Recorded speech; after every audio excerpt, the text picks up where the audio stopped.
belum bisa? Sampun, terima kasih Heeh. Bu. Mm-mm. Baik, mohon izin menjawab Ibu untuk pembiasaan ini apakah berjalan dengan baik atau mungkin ada kendala lain itu kan jadi selama ini di pembelajaran bahasa Indonesia khususnya kelas 12 memang ada 3 guru yang mengajar. Memang pembiasaannya itu sebelum sebelum memasuki pembelajaran bahasa Indonesia diberikan waktu 10 menit untuk membuka buku bacaan. Bukan mengharuskan fiksi tapi buku bacaan lainnya. Nah, bisa terukur ini ketika saya mengintegrasikan dengan pembelajaran seperti kelas 12. Kenapa saya mengambil kelas 12? Karena nanti itu ada materi fenomena kecerdasan buatan. Nah, itu kan selain buku fiksi dan di IPUSNAS itu kan sangat kompleks. Ada fenomena kecerdasan buatan, AI, kemudian otomotif, itu kan bisa saya masukkan ke dalam pembelajaran. Jadi tidak hanya sebelum memulai pembelajaran, tapi memang untuk bab 3 di kelas 12 materinya itu memang sudah cocok dengan yang akan saya aktualisasikan ini. Enggak, saya tanya ini Mbak untuk membiasakan mereka, itu ngontrolnya bagaimana? Apakah pembiasaan itu jalan atau tidak jalan? Itu cara ngontrolnya bagaimana? Setiap pembelajaran, Bu, pembelajaran bahasa Indonesia Oh, dilakukan setiap pembiasaan pelajaran bahasa literasi. Indonesia. Kan Heeh. yang menurut saya Kalau modul 1 minggu itu pembelajaran bahasa Indonesia berapa kali ya?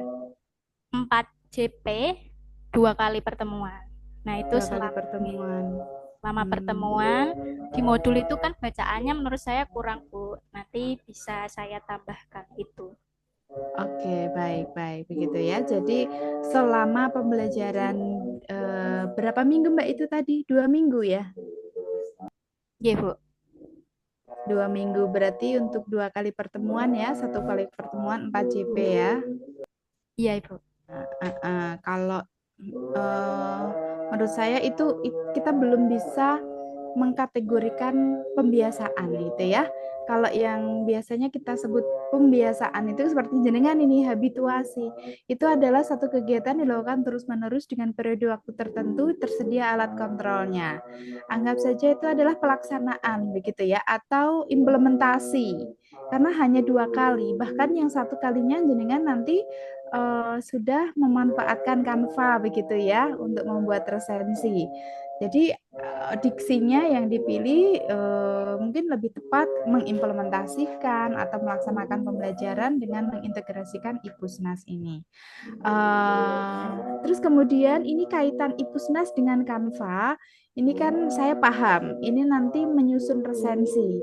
Tetapi tiba-tiba ada pelatihan Canva gitu ya. Setelah mengakses ini untuk pembelajaran bahasa Indonesia, saya sarankan diubah kegiatannya, misalnya membimbing anak didik menyusun resensi dengan pemanfaatan Canva.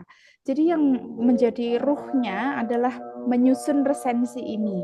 Canva ini kita manfaatkan untuk mengubah yang bahasa-bahasa teks menjadi infografis, menjadi bergambar dan sebagainya. Gitu ya, Mbak ya. Oh ya, terakhir ini Mbak, kendala terbesar yang menurut Mbak Dia Ayu apa ini yang akan dihadapi? Memang pembiasaan literasinya. Iya, kendala teknis nggak ada ya yang dikhawatirkan, nggak ada ya. Kalau Anak-anak teknis, sudah mahir semua ya pakai gadget. sudah pernah saya sebelumnya, itu kan ada pembelajaran yang pemanfaatan Canva juga, Bu. Itu materi di bab 2 itu sudah, insya Allah, sudah tinggal mereka mengimplementasikan di aktualisasi saya. Iya, saya juga pengguna Ipusnas soalnya, dan Oh, saya mendapati kalau menggunakan Ipusnas kendala saya tuh antre, Mbak. Saya oke. sering cari buku ini antre, besok lagi masih antre. Besok lagi dapat buku tapi nggak sempat baca, akhirnya harus antre lagi kayak gitu. Kan mereka ini ya apa unitnya itu kan naskahnya kan sebetulnya meskipun itu soft copy tetapi juga terbatas ya. Batas. Iya, benar. Iya iya. Jadi saya ucapkan selamat, semoga lancar untuk revisi-revisiannya kecil saja seperti itu ya. Saya kira cukup Mbak Lili. Ini Baik, oke. Terima Baik, kasih sudah Bu ya. Ida, Bu Ya. Lili. Terima kasih Bu Ida. Sudah dicatat Mbak Dia?